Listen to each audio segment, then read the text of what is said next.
దిక్కులేని వాళ్ళని చేస్తారు మిమ్మల్ని. ఎందుకంటే మీరు తీసుకున్నటువంటి కర్మే, మీరు తీసుకున్నటువంటి గొయ్యిలోనే మీరు పడతారు.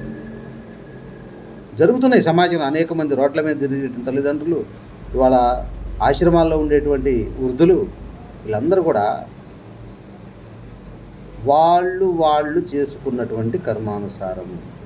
మరి చాలామంది పెద్ద మనుషులు ఏం చెప్తారంటే, తల్లిదండ్రులు దేవతలు, వాళ్ళకి మించింది ఏమీ లేదు, మరి వాళ్ళని సక్రమంగా చూసుకోవాల్సినటువంటి బాధ్యత ఉంది అని చెప్తారు. మరి తల్లిదండ్రులు కూడా ధర్మబద్ధంగా ఉండాలని మాట్లాడేటువంటి సమాజం కూడా కావాల్సిన అవసరం ఉంది. వాళ్ళ తల్లిదండ్రులు కూడా ధర్మబద్ధంగా ఉండాలి. పుట్టినప్పుడు బిడ్డ అనేది బాగానే చూస్తారు. కొంచెం పెరిగి పెద్ద అయ్యేసరికి బంధుత్వాలు అయ్యి, వాడి సంపాదన, వాడి యొక్క ఆరోగ్య స్థితి, వీటిని బట్టి వాడికి విలువ ఇవ్వటం, వాడిని ఒక రకంగా చూడటం, వాడికి కావాల్సినటువంటి అసెట్స్ చేయటం, అట్లా 2-3 పిల్లలు ఉన్నప్పుడు వాళ్ళలో భేదభావాలను మీరు చేసి చూపిస్తారు. అది వాళ్ళ మనసులో నాటుకుపోతుంది. మీకు సేవ చేసేటువంటి వాళ్ళని బయట నుంచి కోడలు వచ్చిందనుకోండి, వాళ్ళని బయట పెట్టడం, మేనకోడలు అయితేనో ఇంట్లో ఉంచుకోవడం, వీళ్ళకి ఆస్తులు అన్నీ అప్పచెప్పటం, బాధ్యతలు అప్పచెప్పటం, తాళాలు అప్పచెప్పటం, డాక్యుమెంట్లు అప్పచెప్పటం, బంగారాలు అప్పచెప్పటం, ఇంట్లో ఉన్న వస్తువులన్నీ అప్పచెప్పటం, పెత్తనం అప్పచెప్పటం, పెద్దవాళ్ళైనప్పుడు వాళ్ళని బయట పంపించటం, చిన్నవాళ్ళని నెత్తిన పెట్టుకోవడం, ఇవన్నీ చూసిన తర్వాత ఎంత నీ కొడుకైనా కానీ తన భార్యని తనతో సహజీవనం చేయడానికి వచ్చి, మరి తన కోసం తన జీవితాన్ని అర్పించినటువంటి భార్యని, తన బిడ్డల్ని కనిపించినటువంటి వంశం నిలబెట్టినటువంటి భార్యను కూడా ఎంతవరకు కాదనగలుగుతాడు నీ కొడుకైనా? అతను కూడా ఆలోచిస్తూ ఉంటాడు, ఇది జరుగుతున్నది నిజమా? చెప్పగా చూడగా 1-2 సంఘటనలు అయితే వేరు, 1 రోజు 2 రోజులు అయితే వేరు, సంవత్సరం 2 సంవత్సరాలు అయితే వేరు. కొన్ని సంవత్సరాలు గడిచిన తర్వాత కూడా తనకి కూడా వయసు మెల్లిన తర్వాత అనిపిస్తుంది, ఓహో మా తల్లిదండ్రులు చేసింది కూడా ఇందులో అన్యాయం, అధర్మం ఉంది, వాళ్ళని ఒక రకంగా మన ఒక రకంగా చూశారా అని అనుకొని ఇంకా ఏం నోరు ఎత్తలేడు. తల్లిదండ్రులు ఏమో అనలేడు, ఇతనేమో నోరు ఎత్తలేడు. ఆ టైంలో, ఆ సమయంలో మీరు ఎవరికైతే ధనాన్ని అప్పచెప్పారో వాళ్ళ దగ్గర మీరు బందీలు అయిపోతారు.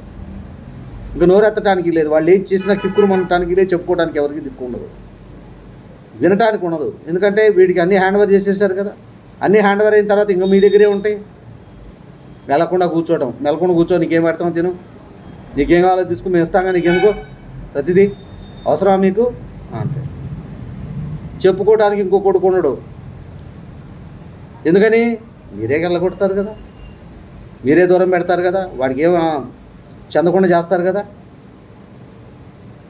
నీ బంధువులు కూడా ఏం మాట్లాడలేరు. ఎందుకని? మీరు చేసింది అన్నీ గమనిస్తుంటారు కదా చుట్టుపక్కల వాళ్ళందరూ కూడా.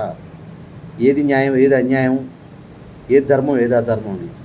ఒంట్లో బలం ఉన్నంతవరకు ఏమీ తెలియదు. వృద్ధులు అయిపోయిన తర్వాత నువ్వు ఎవరికైతే ధనం అన్నీ అప్పచెప్తావో వాడు మిమ్మల్ని అణగదొక్కినప్పుడు, మీ యొక్క స్వేచ్ఛని హరించినప్పుడు, మీ ధనాన్ని లాగేసుకొని నోరు మూసుకొని కూర్చోమన్నప్పుడు మీరు ఎవరికి చెప్పుకోలేదు. ఇది నిజం.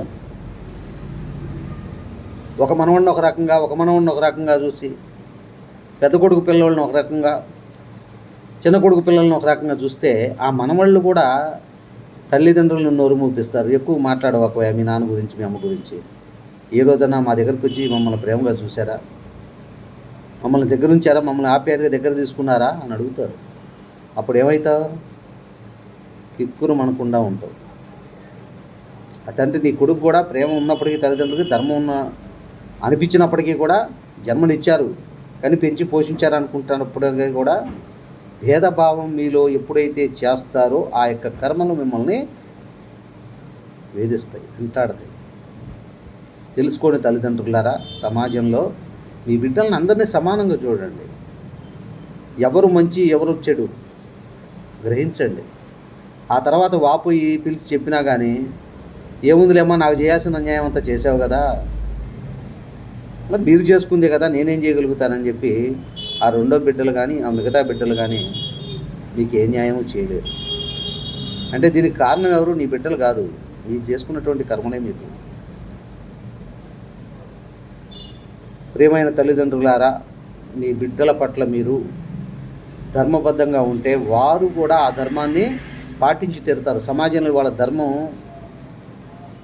చాలా కలియుగం కదా, కలియుగ ప్రభావం వల్ల ఒంటిలో బలం ఉన్నంత వరకు మీకు ఏం అర్థం కాదు, చేతిలో డబ్బులు ఉన్నంత వరకు ఏమీ అర్థం కాదు, మీ మాట సాగినంత కాలం మీకు ఏం కాదు. మీకు దాకా వచ్చినప్పుడు ఆ యొక్క బాధలు తప్పకుండా మిమ్మల్ని అవి వేధించి వెంటాడి తీరుతాయి, మిమ్మల్ని ఆ శిక్ష అనుభవించేలా చేస్తాయి.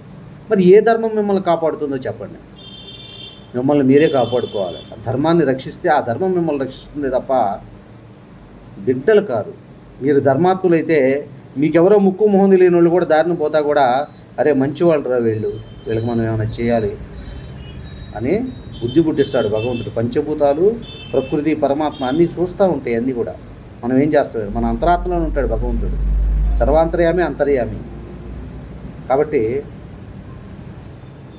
భేదభావాలను మరవండి. ముందు ఆశ, మాయా, మోహాన్ని వేడండి. ప్రతి ఇంట భగవద్గీత చదవండి. గీతలో భగవానుడు ఏం చెప్పాడంటే, ధర్మాన్ని నువ్వు కాపాడితేనే అది నేను కాపాడుద్దని చెప్పాడు.